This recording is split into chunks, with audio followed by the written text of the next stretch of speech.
महिला दिन असो किंवा रोजचाच दिवस, आपल्यासाठी सर्वच दिवस सेम असतात.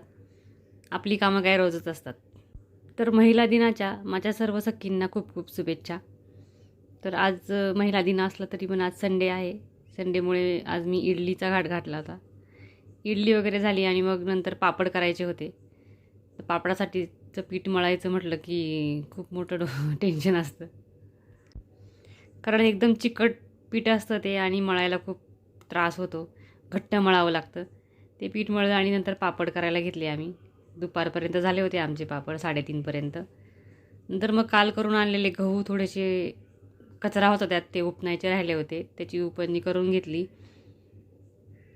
आणि मग हे दिवसभर सुकायला घातलेले होते, ते वाळायला घातलेले, ते भरून घेतले गोण्यांमध्ये. चांगले वाळले होते कडक. आणि आज संध्याकाळच्या जेवणात स्पेशल चिकन भाकरी होती. चला बाय.